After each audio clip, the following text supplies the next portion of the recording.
Well, hello, and welcome back to that thing we call Curless Mania, where we talk all things pop rock and prog. And we first, before I do anything else, I'd like to welcome back a special guest. His name is Todd Evans. Oh, Todd, thank how you. are It's you? it's really great to be here. I'm really excited about this.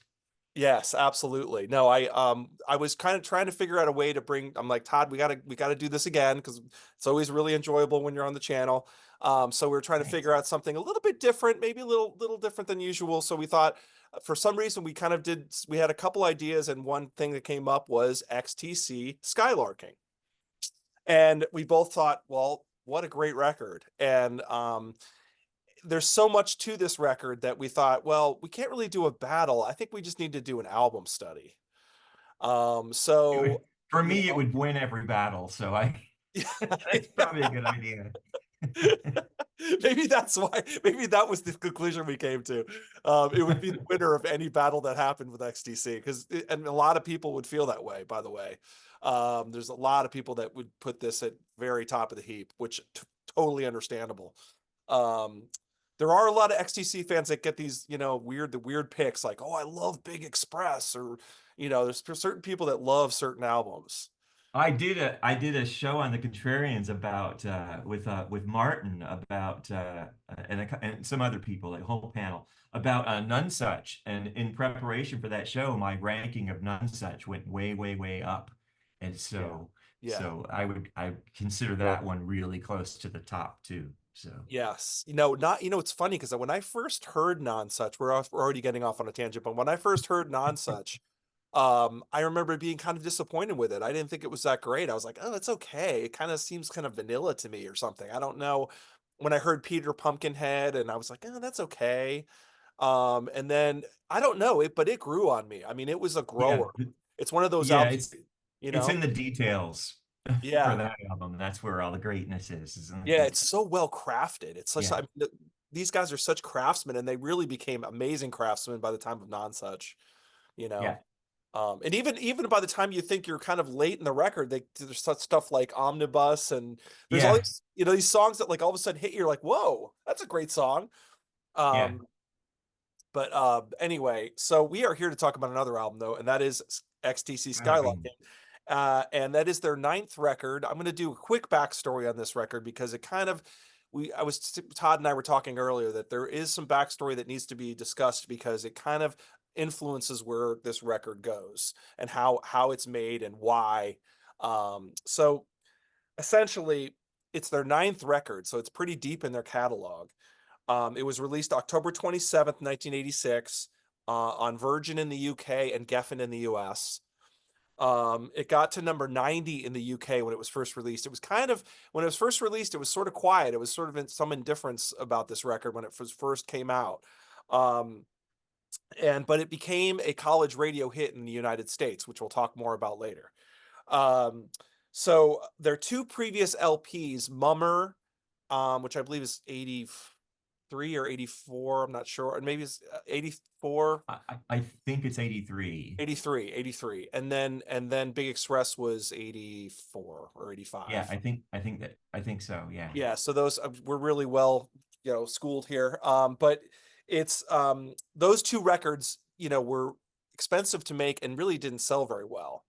According to Virgin, they were not really very happy with the sales. Sales were going down from the record before that, which was the double album, um, with the Huffington Horse on it. Why can't I think of the name of that? I'm having trouble today. English Settlement. Yeah. English Settlement. Thank you. Yeah. English Settlement. So anyway, so the sales were not going that well, and the albums were.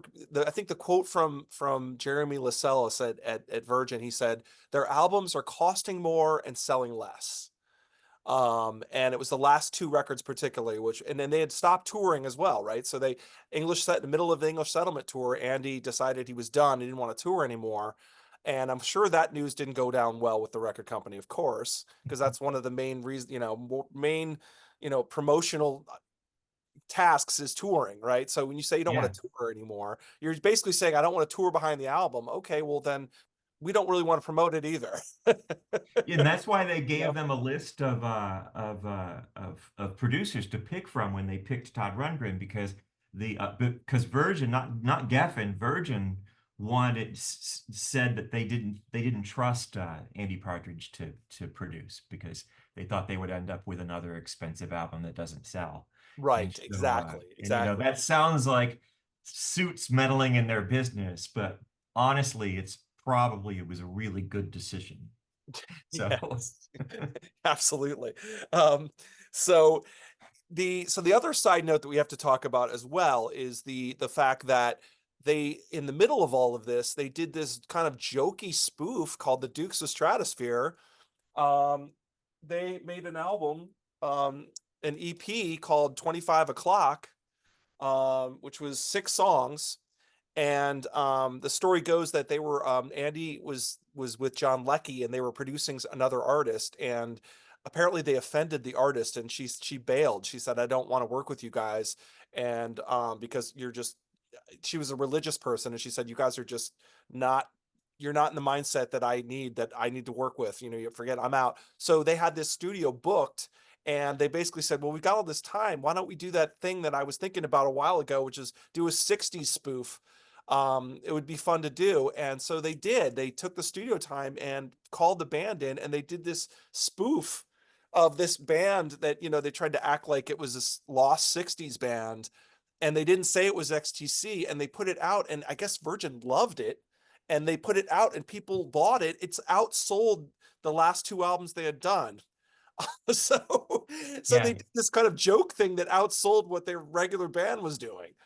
Um, so that was another thing that really kind of changed the kind of the course of, like, we did this thing that people really like, and it's a 60s-esque kind of thing. And I think it kind of, that sort of feeling of the Dukes kind of bled over into the next record, the next XTC album, which is this one. And they even say that the Dukes of Stratosphere let us borrow their guitars or something like that in the liner notes, right. something like that. Um, so anyway, so that's kind of like, so going in, as Todd said, that's the next last thing I was going to say, was that Virgin, as you're like you're saying, they were kind of getting, basically saying, look, we're going to let you guys go if you don't start selling records. And I guess they had a come to Jesus kind of meeting where it's like, you need to start doing some things differently, or we're going to drop you. And I think Geffen had started saying that too. Like, why are we promoting this band that's not touring and they're not selling much? And why don't we just get rid of them? Right. And Virgin was like, whoa, time out. But they did have a come to Jesus with Andy and said, you need to have a producer, like you said, you need to pick a producer who's American, who will have an American sound, get you on American radio. So I think that was the message that they got. And then they gave him a list of producers, and on that list was Todd Rundgren. So they ended up going to Bearsville, in upstate New York, and that's to record the next record. And that's kind of where I'll leave it off, and I'll hand it over to Todd now, because that's sort of that's basically the backstory at this point. So Yeah, and Rundgren was the only name on the list that they recognized, or I think it was the only name on the list that Andy recognized. But yes, yes, uh, Colin and Dave were fans of Todd Rundgren, and I think it was Dave Gregory that was actually a fan of Utopia as well. And mhm, so they were actually enthusiastic about working with Todd. And but I feel like I want to say that there are a couple of areas in XTC's discography where they sort of reinvent themselves a little bit. I think they kind of reinvent themselves for Mummer, because Terry Chambers has left, and that album is more organic than the albums that come before it. I feel like that transition starts with English Settlement, but for example, Black Sea is a very mathematical, dark, noisy record. I find yeah, myself as an older person being not having the patience sometimes for Black Sea. And so they soften it a little bit, and then you get the Murmur and they soften it more. And then you get the Big Express, and the Big Express is where they really start experimenting with sound effects and Mellotrons and Chamberlins and stuff like that. But even that album is a little bit, it's a little compared to Skylarking, it's a little bit ugly. You know what I mean? Like on Yeah. purpose. Yeah. And it makes it a fascinating listen. I love that album. But when you get to Skylarking, it's uh, uh, so magnificent sounding. It's more organic. It's also more beautiful. It's more melodic. It's got more, and but then at the same time, it's also got a lot of sound effects, a lot of percussion elements, a lot of and one of the things I love about Skylarking is that it's got lots of little treasures in there that you discover the more you listen to it. There are little guitar riffs and little rhythm things that are happening in the background that I noticed one today, and we'll talk about it when we get to The Man Who Sailed Around His Soul, this little rhythm guitar part towards the end that I never had even noticed before, and I discovered it today. So I love that. I yeah, love that. but this album, I was working in college radio in Athens, Georgia when this album came out, so Oh, I wow. was Okay. there for the whole Dear You were God there. Yeah. and for it to be, put into rotation and then moved up in the rotation because of Dear God, and getting the there was a 12-inch that came out that had Dear God on it when it wasn't included in the original US track listing. And Right. so I remember that really well. And so the album made a big impression on me. It And was the so it's always B-side of been good. Grass, right? Wasn't Grass the Yeah. single? Yeah. Yeah, in the UK it was the B-side of Grass. Yeah. Yeah. Yeah. So people were turning it over and playing it on college radio, and I guess Geffen, the US label, was like, "Where is this song? Like, it's not on the album." Um, Yeah, and I may have this wrong. I should have looked it up in the discography, but I feel like there was a 12-inch promotional record that had Dear God on it that came okay. out before they resequenced the record. I believe that's true. I Oh, think got it. I think Got I it. used to own it, but maybe Yeah. somebody can correct me or they can say, "Oh yeah, I remember that." It's just in a black slipcase with a sticker stuck on it. Yeah. And then they replaced Mermaid Smiled with it in the track listing of the Geffen LP because at the time they couldn't have accommodated sticking Dear God in there and not taking something else off. Right. And Right. so because Without it would compromising the have sound. Yeah. right, Right. right. But Okay. later releases of it have both included. Which is But fantastic, by the way. yeah, yeah. I love having But both on there.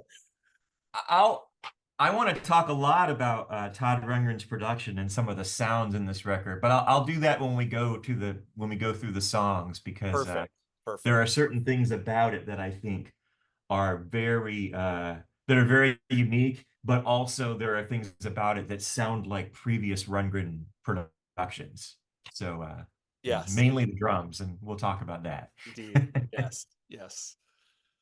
But I mean, it starts with Summer's Cauldron, which, of course, starts out. I talked about sound effects. It starts out with a bee buzzing around and crickets and barking dogs, and uh, that's Rundgren playing the melodica, which I didn't realize until recently. And it's almost proggy. I mean, it's a pretty experimental song. And then they had Grass, and then it's funny. I don't want to get ahead of myself, but I've always thought it was funny that Rundgren said, "Well, those two songs go together. You should just put them together." And apparently they didn't know how to do that. And they said, "How are we going to get there from Summer's Cauldron to Grass?" And Rundgren was like, "Well, you just stop the strings on your instruments and we'll punch in the start of it." And I thought that was so funny. And but yeah, Summer's Cauldron is super cool. It's one of those things that grows on you. It doesn't necessarily, when I first heard it, I thought, well, this is the beginning of a very adventurous album. But the song actually grows on you too as time goes by, I think. Mhm. Yeah, how did they get those crickets to chirp in time? I mean, that no, but it's amazing. I think it's such a great opening to that Yeah, sort I of, assume they're samples, but yeah, they yeah. got to be samples, right? But it's so cool and it's just so creative. The beginning of the album is so creative and it has that sort of woozy I don't know. It almost sounds like someone's like slowing the record that Yeah. at the beginning, and it kind of builds. It sort of builds, and then melodica comes in, and it just builds. I love it. Yeah. Yeah. And then so we get to grass, and which I always thought it had a double meaning, but it actually doesn't have a double meaning. It's actually about the grass in a park called Coat Water. And it's actually about, it's actually about what he's singing. If you listen to it, that's what he's singing about, being in like a relationship with somebody and being in that park. And I actually really love that because people think that it's about cannabis, but it really isn't. And I mean, you can say, well, maybe tongue in cheek, maybe they're just not saying that it isn't about it, but it really isn't about that. It really, it Yeah. No, really, it's not. it is about something if you look at the lyrics. And I just absolutely love it. And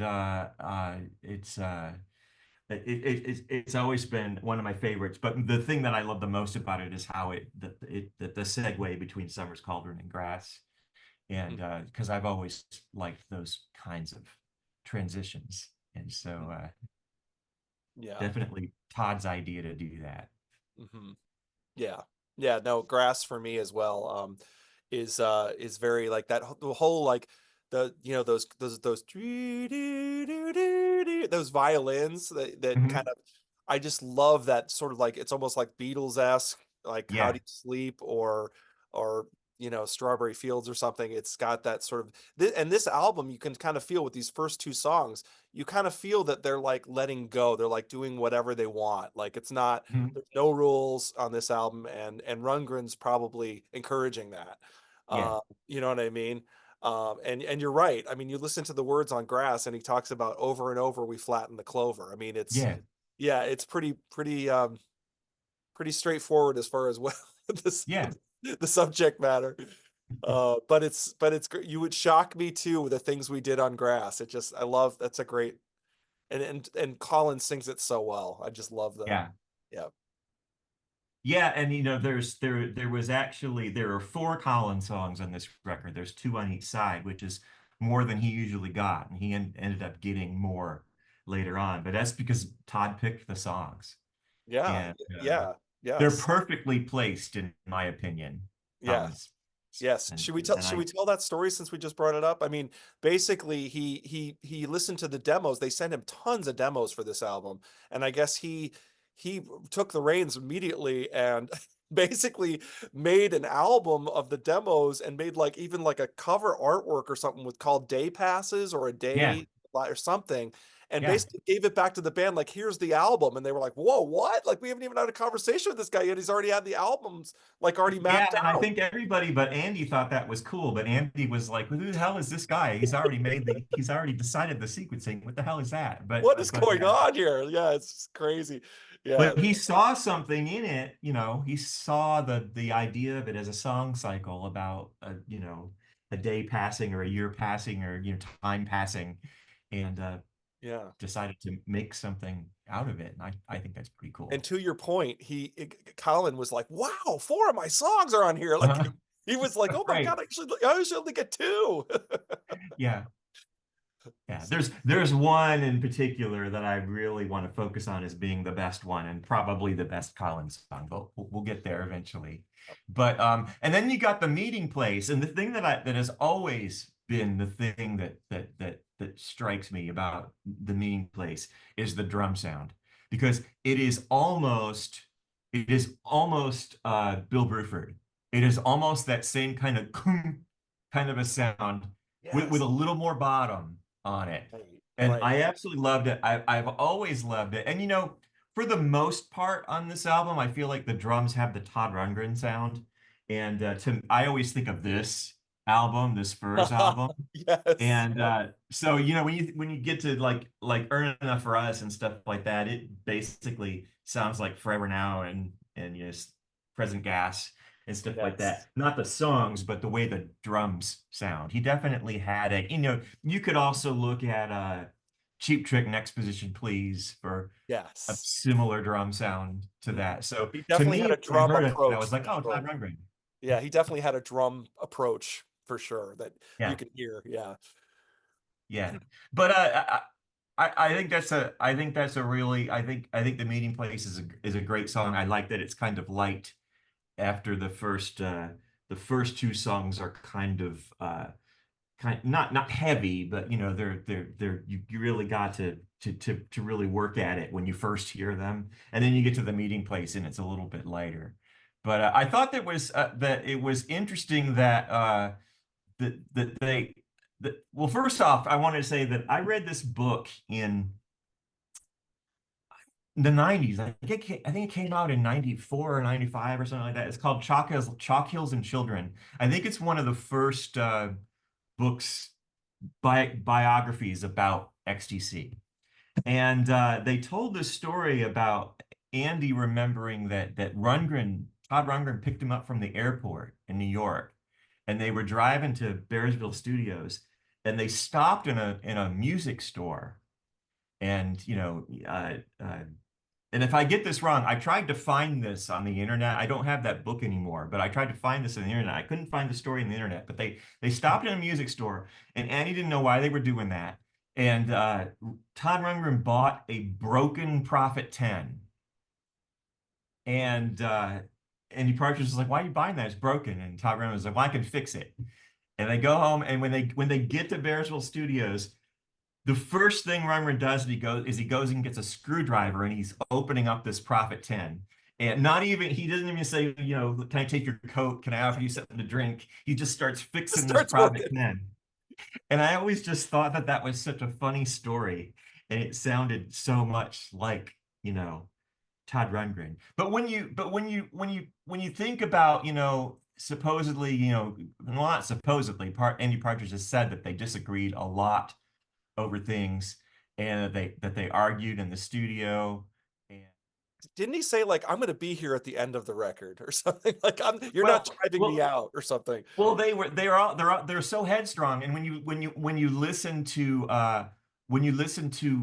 what Andy was complaining about how Todd Rundgren was during these sessions, what I instantly thought of was, well, aren't you like that? Isn't that you? Yeah, yeah, exactly, exactly. And I Kind of like wouldn't be almost like a bully, like kind of yeah, bullyish. I Yeah. wouldn't be surprised if that was probably what Colin and Dave were thinking. But Yes, yes. Because Colin and Dave never seemed to have a problem with Todd at all. Like Andy was yeah, the only one who had a problem, right? yeah. Like there was one time when Rundgren said that was crap. He said you can dick around the track for a few hours if you like, but I'm going to my house. When you find out it doesn't Yes. work out your way, give me a call and we'll record it my way. And you think, well, what a jerk. What a But jerk, right? that's how I think you would have to talk to somebody like Andy, because Yes. Rundgren knew that the label said that somebody else has to drive this ship. And Yes. so Yep. Someone's got to so when take you the think reins of it, you besides think, oh Andy. man, Yeah. why is he being such a jerk? But at the same time, I don't think I'm not surprised at any of that. Dave Gregory said at the time that he was quite happy to be directed by Todd instead of Andy, because Andy had been directing him for so long. Yep. He thought that maybe Rundgren deliberately belittled Andy every time he thought he was getting too big for his boots, but Andy rose to the bait every time. Yes, So it was exactly. almost like Rundgren was like batting him around. Yeah. I think at one point he said something like, what is that? What are those shoes you're wearing? Or what is that? What are those pants? Like he would like put him down just randomly, just just to kind of keep him in his place a little bit, I think, because it was like, look, I'm the producer here. It's my studio. I'm calling the shots. I'm here to make a record. We're not gonna take forever in a day. That was another thing he said, was Yeah, that he said this band, most bands have to go on tour again. They have to finish the album and go on tour. He's like, he goes, XTC was not touring. They were happy to sit and mess around with an album forever. And he's like, at some point the right. album's done, right? Right. You know? Yeah, apparently Rundgren, they had a problem with him because he had this idea that while the musicians were kind of rehearsing before the recording of the track, that a lot of times that's where a lot of the best parts come in. So Rundgren used to like to use early takes. Right. And when Andy would suggest that something you'd be re-recorded or tried a different way, Rundgren would say, it won't necessarily be better, it'll just be different. And so, That's right. That's a good one. That's another good Todd quote. I mean, yeah, and I think he worked like this with everybody. I don't think it was just XTC. I think it was just yeah. his working method. And they used to say, "Oh, Todd, you're really sloppy." Like he'd be doing like a keyboard overdub or something, and he'd maybe hit two keys and or Mhm. something, and he would be like, you know, that's fine. And they were like, "That's not fine. You just hit two keys." Like but he was not concerned with like these little issues. He was like, "Just move on," you know. Yeah, and I think from everything I've read, I think he mellowed a little bit by 1986 because this album that I showed before, this Furs album, there's a quote from uh, from Richard Butler saying, yeah, we'd heard that in the middle of the night, Todd comes down into the studio and re-records all the guitar parts himself and doesn't tell anyone. And he said, that didn't happen to us as far as I know. But that story's got to come from somewhere. Somewhere, yes. Yeah, there's got to be a Maybe German Grand version. Funk or something, Yeah, earlier. and it kind of goes along with the whole "you can dick around all you want and just, you're getting it Right. wrong. I'll do it right." Yep. So When you're done, come get me and we'll do it my way. Yeah. yeah, yep. I So think that this is a really interesting thing too. This one quote from Rundgren, and I think this is relevant. This was from a Mark Maron podcast where he said, usually Andy's idea were to take out more air and fill in more space with some more sound. So if you were looking at it on a spectrogram, it would be completely flat. And you don't realize how hard it is to listen to that. And I yes, thought that that's really interesting because that kind of describes parts of the Big Express I to was just me. gonna say right here, Yeah. train running low on Sokol is a perfect example of that. Yeah. You know, Yeah. where it's almost chaotic on And I purpose. love it, but I can only take so much of it. Yes, So, yes, yes, and I think he said something to the because I listened to that podcast as well, and because it was mhm. fascinating, and he said something to the effect of, "You're squinting through the record." He Mhm. said audibly, "You're like this because you can't. There's not enough air, and like you Yeah. said in the songs." So that was his goal was I'm going to give you more air in the songs. You don't have to Well, fill and every crevice. Yeah. yeah, and as long as we're talking about the way things sound, I kind of wanted to say something about the polarity issue because, kind of famously, this record was re-released early 2000s, I think, Yeah. because there was well, supposedly at the request of the record label, Rundgren submitted three different mixes. And the first mix was believed to be lacking in dynamics. The second mix had pops and clicks and dropouts. And I guess it was the third mix that they used, but the band at the time thought that it sounded muddy. There's no bass on it.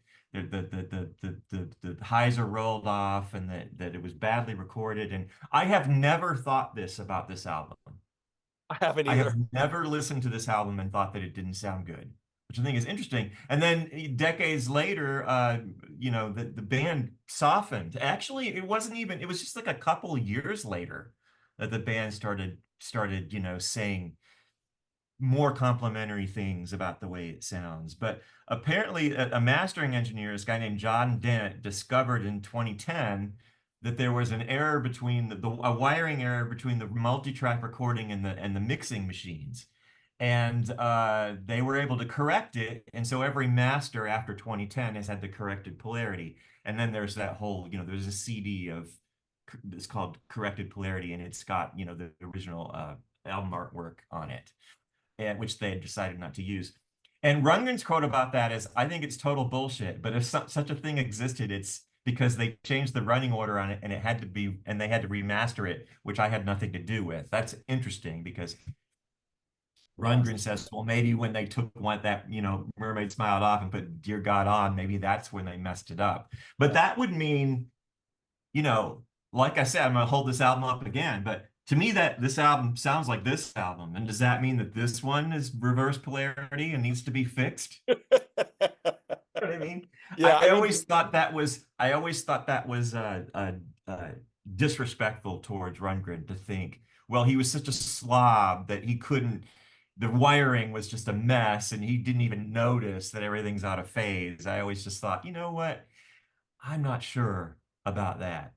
Yeah, Because it a was lot of hit really records were made on that board and in that room. And yeah, I mean, and that's his defense. It's like, hey, I've done a lot of records and I've right, never had this ever had this problem. And by the way, I gave it to Greg Calby, who's like one right. of the best And he mastering, didn't send it back. yeah, one of Yeah, the best mastering engineers in the planet, and he doesn't screw things up. Like, what are you talking about? Like, right. this didn't happen. Like, and like he Yeah, said, I love his quote of like, well, if something did happen, it's because you screwed around with the order and it messed it up. right. But I think he was remarkably, I mean, I think that quote is tame. I thought that he had a real grounds to be bent out of shape about Yeah, that. Because yeah, I basically, agree. we're going to re-release this album because the people who did it the first time messed it up. Yes, They made a really simple error in the wiring, and that to me is always that's always rubbed me the wrong way. So that was my soapbox moment. I wanted to make sure that I that I no, mentioned that. I'm with you on that. That was going to come up at some point during this episode, I and was listening to the vinyl today, and I noticed that you held up that eighth yeah, the eighth, version, yeah, yeah, which yeah, and I was listening to that one. You can see behind me is the Geffen. It's is the it Geffen, the okay? original one with where everybody Original, smiled on it. And yeah. I actually think that album sounds really good. I mean, there was one. Which song is it? I think it's a hunt. 1,000 Umbrellas with the double bass with the string Yes, arrangement, the double yes. bass, and I was like, I hear the bass just fine on that. So Once again, no problem. right, right. So But anyway, I thought that all that was very interesting. yes, no, that's a very pertinent digression. We had to get into that stuff, that Yeah, run stuff. Yeah. yeah. So where were we on the record? Is So Supergirl? we were about to hit That's Really Supergirl. Yeah. And I thought this was really interesting. Apparently, the snare was sampled from a song off the Utopia album To Face the Music, Okay. which is interesting to me because I think the drums on that song sound like I never really thought of them as being different from the other songs, but they sound to me, they almost sound like Hammer in My Heart from Utopia. They almost like, Yeah. and it's kind of like almost like a kind of a drum machine sound that maybe they didn't have in 1986, but they could sample whatever they thought sounded like that. And Right. so, yeah, I thought that was really interesting. And I had never noticed that before I started reading some stuff about that. But I think that That's Really Supergirl has one of Dave Gregory's very best guitar solos on it. Oh God, That yeah. it Oh, just it's so good. I So think good. I think that it's so great. And he said years after the fact that he thought that he ripped it off from the trumpet line in Magic Dragon Theater from the Raw album. And if you listen to that, it's kind of like, no, I think you're being too hard on yourself. It's not really that much like it. No, But no, no. And this is interesting too because this was, I guess, this song was one that Andy was kind of not in love with. He was kind of sick of it or yeah, something. Or when he first did it, he thought it was pretty good, and then he got tired of it or something. And Todd was like, "No, no, we need to do this song. Like yeah, it's he good." thought it was Dave thought it was gonna be a B-side. Yeah, Yeah. yeah. So it ended up being on the record, and it's a really, I think it's great. I think it's really like a great pop song. Yeah, and I think the title is really clever. It's just at the time when I heard it, I thought it was really great. And Yeah, you could, what is it? You could change the world's weather, but you couldn't put us back together. yeah, I love the lyrics are kind of silly, but they're great. I love them. yeah, yeah. Um, and then you go to Ballet for a Rainy Day, which is this is where I think you start hearing just some superior skills with songcraft and melody. I think that this is where you start thinking about you think about Ballet for a Rainy Day and you start thinking about XTC albums in the past and you think, okay, they've come a long way.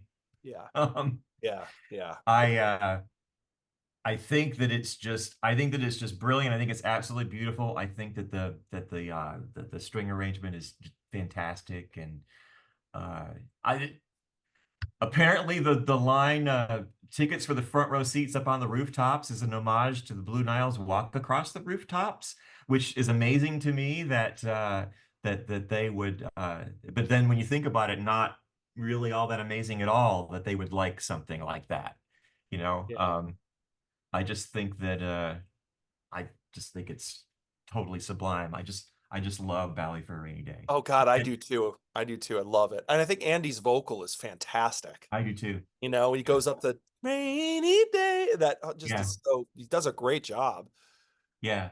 you know. Yeah, and there are times during this album where he sings like a high harmony, and it's just and even on some of Colin's songs, and it's just really beautiful. He was really starting to sing well at this point. Yes, yes, exactly. And then you got 1,000 Umbrellas, which is kind of like it's another song with you know heavily that heavily features a string arrangement, and and it's just Dave Gregory worked on the string arrangement for this one, and uh, Rundgren was not going to put it on the album until he heard Dave Gregory's string arrangement, and then he said, okay, well now it's got to be on there. And so, yeah, I think 1,000 Umbrellas is great. You know, it kind of makes a little three-song suite between Rainy Day, Umbrellas, and Season Cycle to me. That and apparently this one music critic, Joe Stannard, said that. He said that the last three songs kind of make it into a Smile / Abbey Road three-song suite, and I think that's true. Yeah, I agree with that. It's got this vibe that kind of goes all the way through those three songs. Um, Yeah, that I mean, Dave Gregory apparently slaved over that string arrangement and worked really hard on it, and you can tell yeah, that A Thousand Umbrellas just is what a song. I mean, I just yeah, that arrangement just blows me away every time I hear it. yeah. Yeah. And then you go into season cycle, which is there's a I like this quote here that it started out like a folk song, and just to kind of ties things up, I try to have some other things going on at the same time. And since we're cross melody maniacs in this band, I thought it would be fun. Which, you know, would be another thing that it kind of explains why I like this, because I'm all about that kind of stuff. And then, you know, they didn't set out to sound like the Beach Boys, but as they were working on it, they thought, you know, this really does sound like the Beach Boys. Yeah, yeah. And Apparently the quote was he got naughty. He's like, I got naughty. He goes, after a yeah, while, he's like, I just couldn't help myself. And I started going really crazy with Beach Boysy kind of stuff on the song. And you can tell. Yeah. yeah. And I thought this was really interesting. Apparently, Dave Gregory took issue with the dissonance in the second bridge, and Rundgren sided with Partridge. They agreed on this, Oh, that they all thought right. that it made the harmonic development more interesting. And Okay. so I think I thought that was really kind of cool to Yeah. read that, because I've always noticed that, and I've always liked that, because I really like dissonance when it's done when you can tell it's done on purpose, and Yes. and then Yes. they kind of resolve it. I think And that they pull that's it really back. good. Yeah. I Yeah. think that's a really clever thing to do. So Yes. Yes. what a I love the who's pushing the pedals on the season cycle. I love yeah, the lyrics too. Don't you ever stop to wonder about it's just, I love that whole idea of like, cause you kind of, every year it happens exactly the same. It's like, whoa, I mean, it's just and I love the idea of like, who's doing that, you know? yeah. Um, And and apparently Todd made fun of Andy for the lyric "the baby and the umbilical," which I think is just brilliant, because of the way it really doesn't rhyme, but it does. the Yeah, umbilical. yeah, Yeah. yeah. And it's like but Rundgren I didn't ask him to take it out. There are t other times in the album where Rundgren asked him to change a lyric, but he Oh, didn't okay. tell him to change it. So he Yeah. must have liked it and just thought it was a good opportunity to poke at him a little bit. Just give him a little razzing, I guess. I don't know, but like you said, if he felt that strongly about it, he would have told him to remove it. So there you go. Yeah, yeah. Yeah. And then you can flip it over and you get Earn Enough for Us, and Oh, which to me power pop song to love me it. sounds like a Beatles song. Tom, what Beatles song does it sound like to you? Oh my. Good question. I don't know. I haven't thought I about it. think it sounds like Rain. Okay. Okay. and mostly because of the bass line. Oh, yeah. He's totally So doing a Paul McCartney bass. Yes. yeah, Yes. yeah. For So I really appreciate that. Apparently, there was a time the molding Colin Molding was angry for a little while because they were arguing over the bass line, Mhm. and so apparently they were able to agree on something, which I think is one of the best parts of the album is that bass line. So Yeah, I mean, if he was arguing about that baseline, I mean, I think that from what I understand, this is when Andy was getting frustrated because he was constantly butting heads with Todd, and I think he was getting yeah, frustrated, taking it a little bit out on Colin. yeah. Um, and that's what Colin said. He's like, "You're just taking out your frustrations on me. Leave Mhm. me alone," kind of thing. And they actually got into a little bit of a fight. Yeah, But and Partridge thought that the bass line was going in a direction that was too bluesy. And so yeah, that's why I think that they probably changed it to, because that's not what I hear. Maybe others hear that, but that's not what I hear. So yeah, yeah, I'm yeah, glad they came to an agreement about that. yeah. Um, but yeah, I've always thought that "Earn Enough for Us" was sounded like a power pop song to Oh, me. it's very much a power. I mean, it comes charging out of the gate. It's such a Yeah, power pop song, and Prairie Prince does a great job on the drums as well. yeah, yeah. Yeah, This was the moment that I realized that I was kind of late to the party with the Tubes. So this album was the moment that I realized how good Prairie Prince was, and there's a song coming up that really displays that, and we'll talk about that in a minute. coming up But next. and then you've got Big Day, which I used to think was the worst song on the album, but I've really warmed up to it over the years. And they offered it. He put it up for 25 o'clock, and the other guys in the band thought it was too good for that. They were Yeah, like, you have to save that for an XTC album. that's an And XTC song. yeah.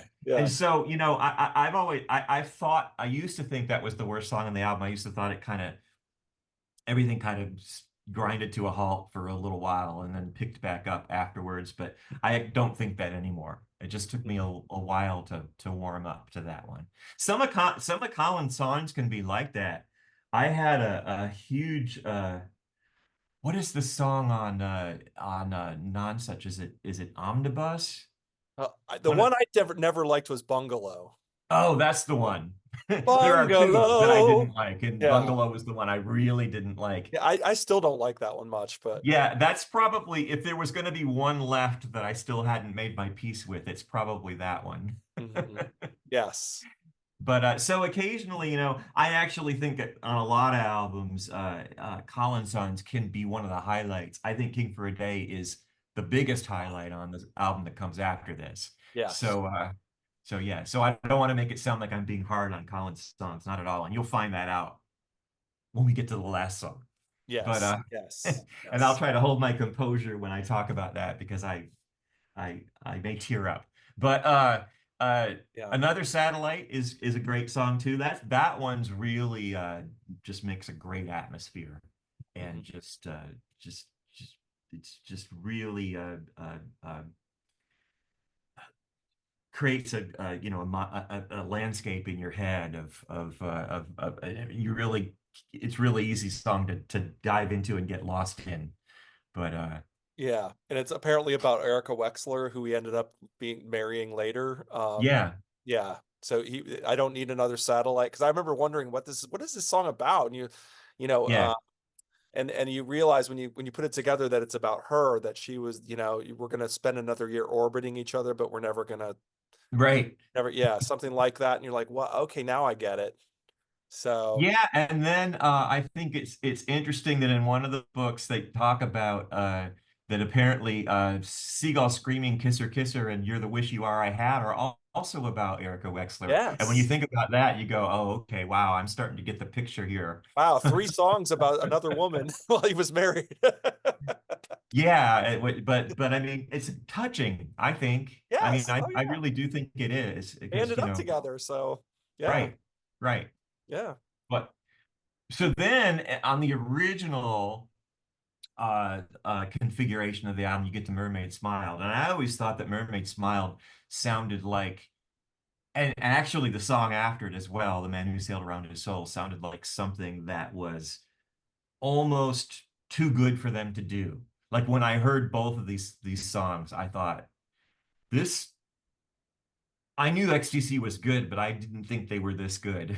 Yeah, yeah, yeah. So Mermaid Smile sophisticated. just totally has this jazzy thing and almost like a 60s uh like psychedelic folk thing happening in it.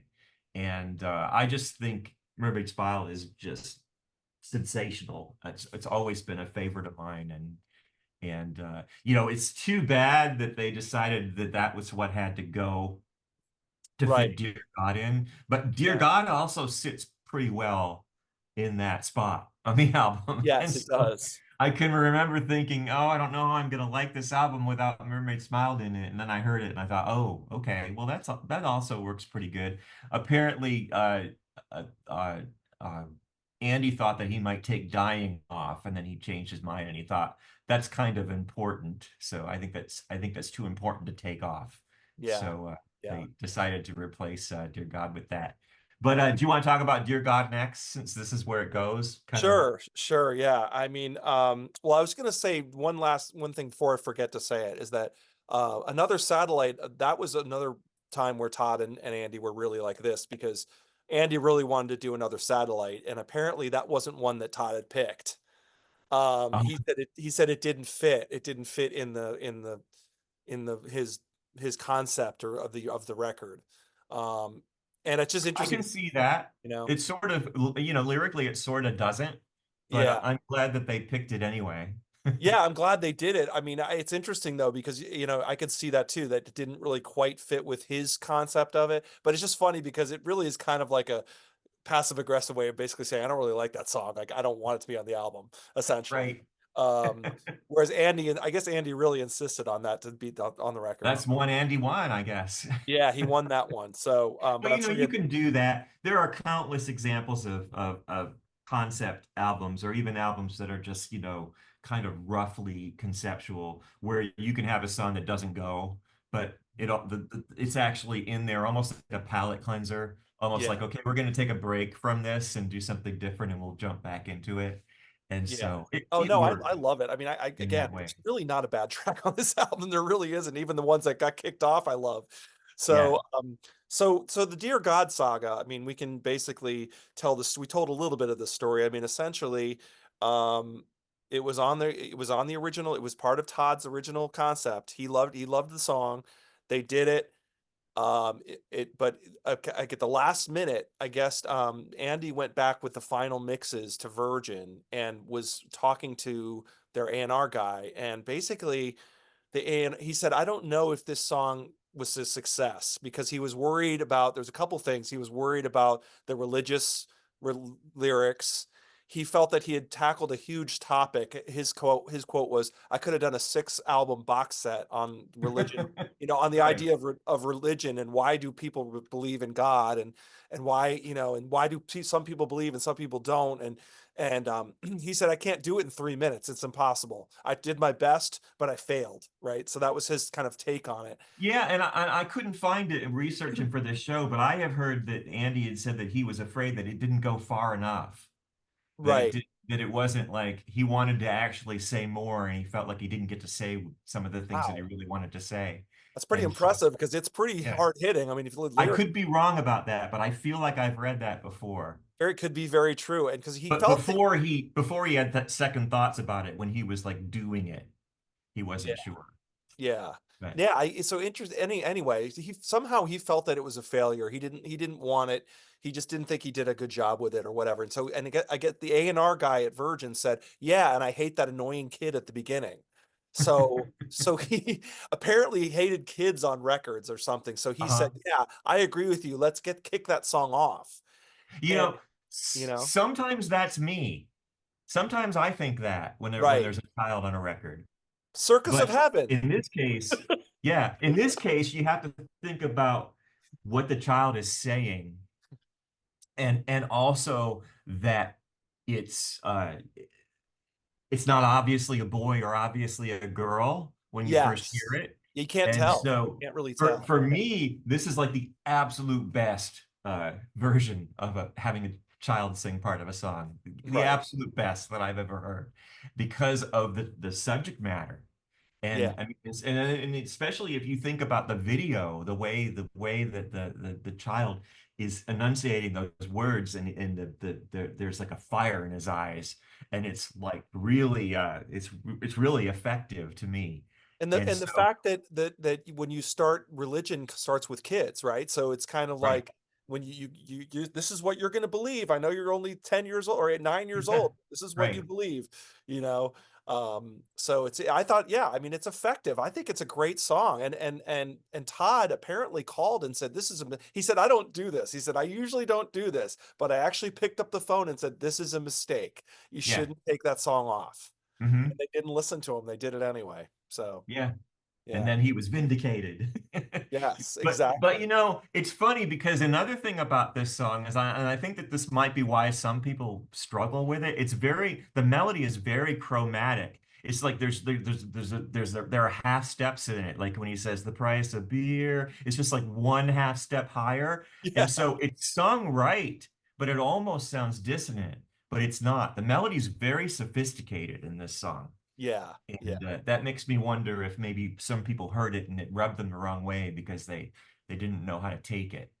And then Yeah. you add to that the lyrical content, and you think, okay, well maybe this isn't the best thing to put on there, Yeah. but But I yeah, remember I hearing the definitely agree song on with putting college on. radio, on our college radio station. They did Oh start, yeah, and it was a college song. I mean, it was, a lot of people were where really, I was working too. Yeah, yeah. absolutely. So I remember hearing it and being like, wow, this is a great song. Yeah. So yeah. So anyway, that's kind of like the saga, but I think, I do think it's a great song. I think it's well done. I think it's well arranged. I think it's, again, another great vocal from Andy. I think he does a really passionate vocal on it. Hmm. Um, the whole "I won't believe in take no sinner."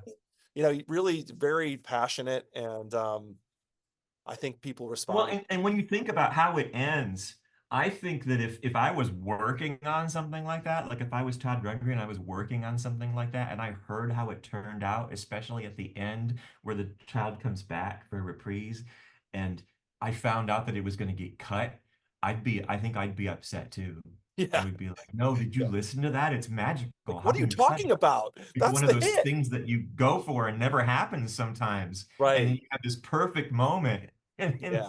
Yeah. yeah, I Like would he have been said, like upset he too, says I on think. he says on the podcast, they took the hit record off the record. Right. So anyway, yeah. Yeah, Uh, so next in the succession of songs comes Dying, which is apparently about a neighbor that Colin Moulding had. And it's very it's it seems like such a depressing song on the surface, but it really it's really a beautiful sentiment, and it's the really the perfect bridge to the last song, which I've been really excited about talking about. And I did not know that the clarinet solo was played on a Chamberlain, which I thought was really cool. I wow. always thought it was Okay. just a clarinet solo, I didn't know that but either. Yeah. it also sounds really it sounds a little strange, like how sometimes, an instrument played by a Chamberlain or a mellotron can be like, oh, okay, well, it sounds almost like a violin, but a little bit weird. It's kind of that's kind of how the clarinet solo sounds on that, and so it doesn't surprise me that was the case. But then you get to Sacrificial Bonfire, and I just think that if I had to pick like a top five album closers, uh, Sacrificial Bonfire would be on that list, and I think it might top it.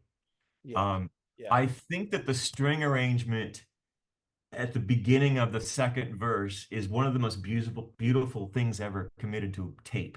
And I just think that it's absolutely gorgeous. Rundgren wrote the string arrangement, and Colin did not envision one. He didn't think that there would be one or that it needed one. Um, and he said Colin said it made the last two bars of the album more optimistic, which I think fitted into his original Day Passes concept. It was the dawn of another day. It's a good Right. ending. And then Andy said it's a good ending to the album, fading deep into the night, leaves you in the blackness with the slightest hint that dawn is coming. I think that it's absolutely gorgeous, and I think that it's one of the beautiful and the details, the crackling fire.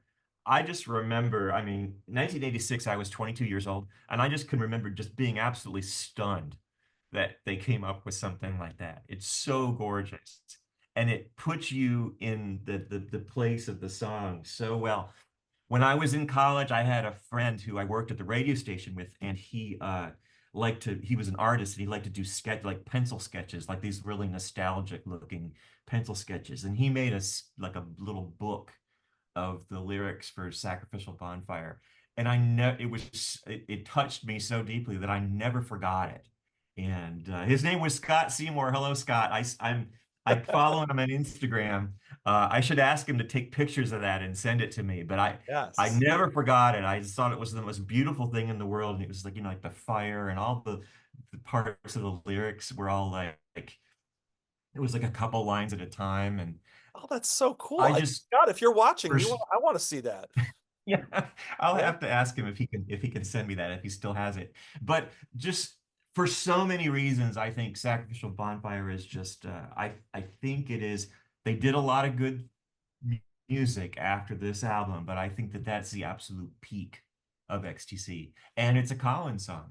Yeah, it's a Collins song. I mean, and it, So yeah, and it's so hard to describe, right? Because I can see that you're wanting to like describe it, and it's just it's hard to describe. It's like, what is it about a song that like it gives me goosebumps? Like, why does it give me goosebumps? It's like the combination of the strings, the elegant strings, yeah, that the lyric, the way it's sung, I love that.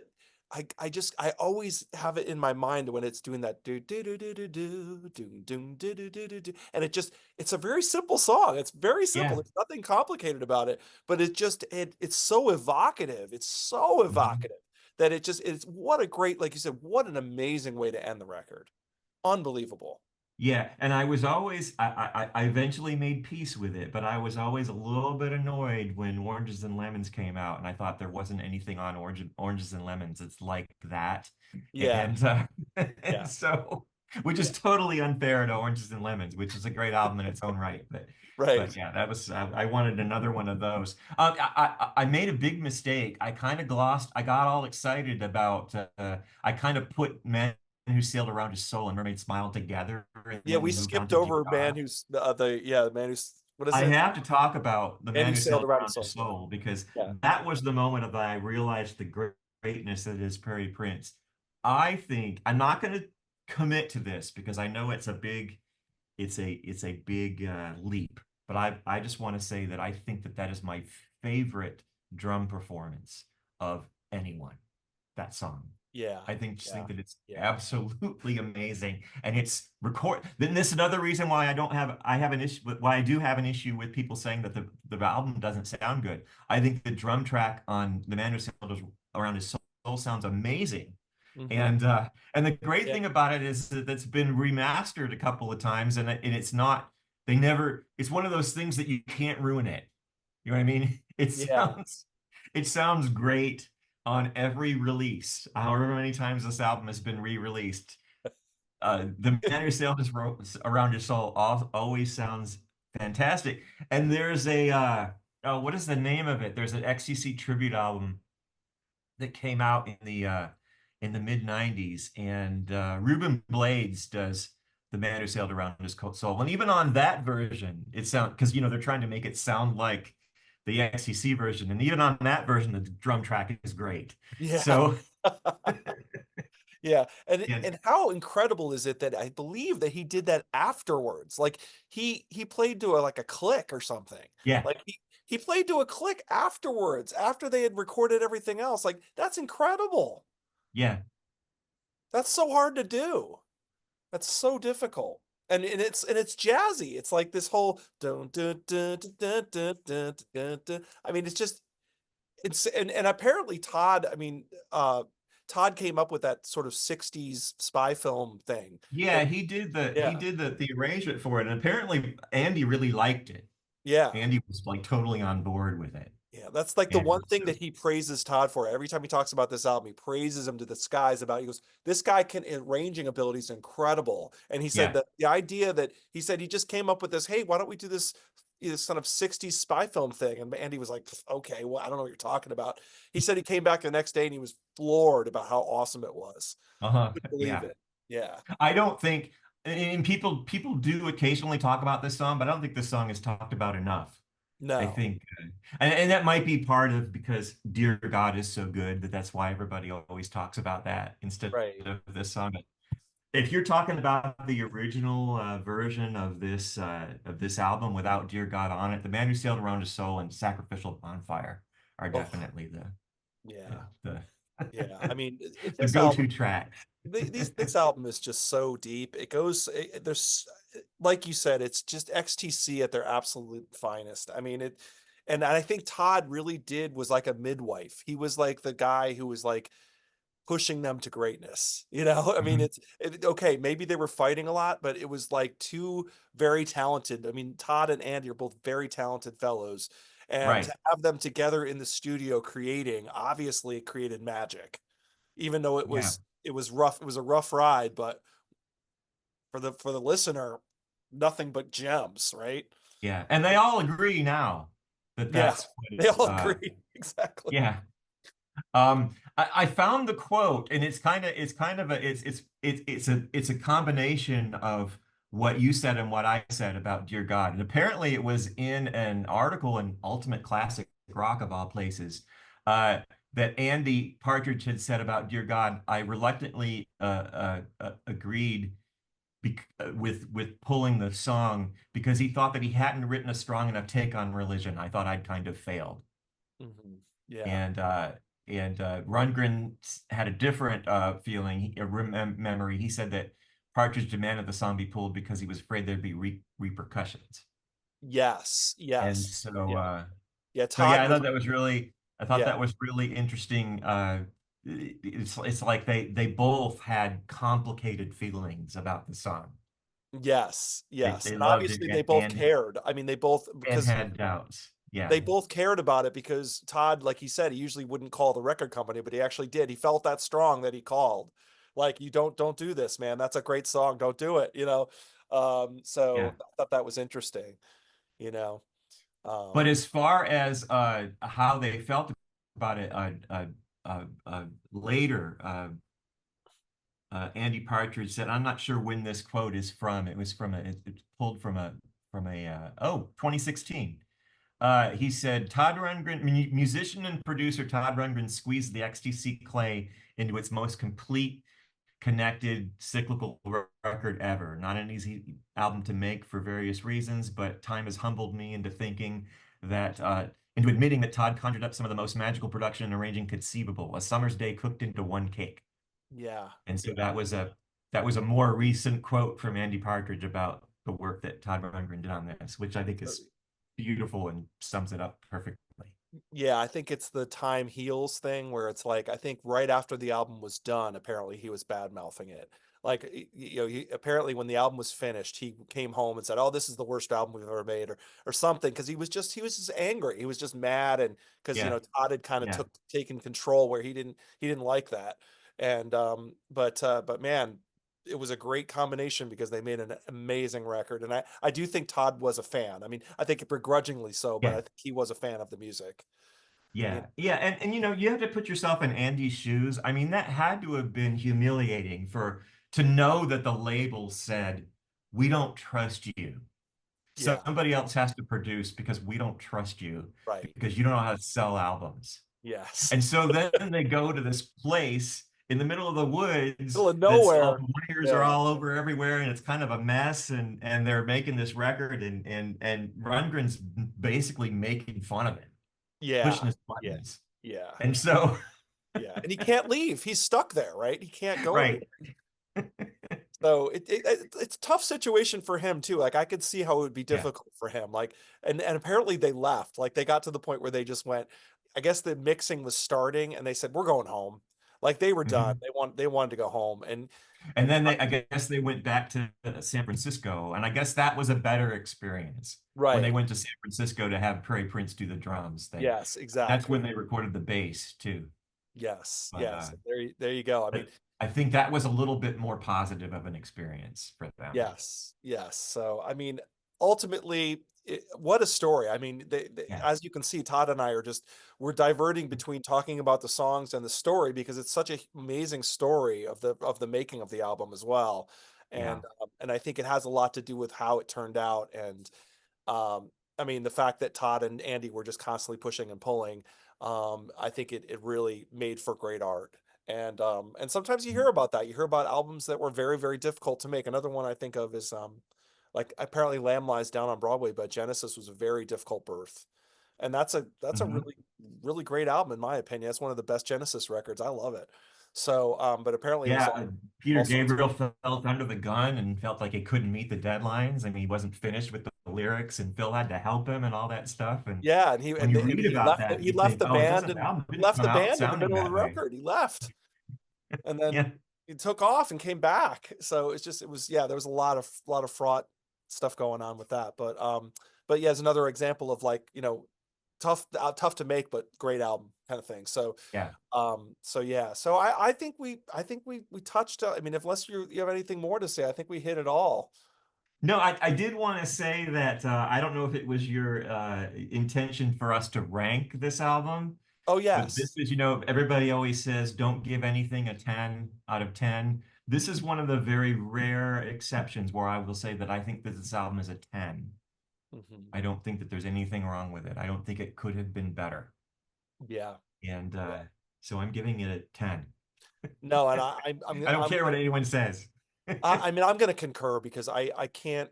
We just said, but there was no real bad song on it. I mean, it's just very, very strong, and it's XTC at their best. I love XTC already. I love the band, and then this is them at their peak. Yeah, Like you said, the peak of sophistication, the peak uh, of um, of arrangement, of playing, of singing. I mean, you could make an argument that it's their peak on a lot of levels. yeah, Um, I love Oranges and Lemons. I love Non-Such, but they're not quite to the height of this. yeah. Um, so And I would give it a 10 as well. and Apple Venus should have been edited down into one album, but that's the topic for another show. Yeah, that's another. We'll do another episode on that. Stay tuned for That that would have been an album as good as None Such, which I believe is as good as is almost as good as Skylarking had they done that. But because there are a couple great songs on yeah, both of those. Yeah, yeah. yeah, So I agree with you. That would have been cool to put those together and make one awesome record. So, yeah, uh, but anyway, I think that's we've talked this one pretty to, as far as we can. I don't think I can't yeah. think of anything more to say about it. Let's put it that way. So I think we did a good job.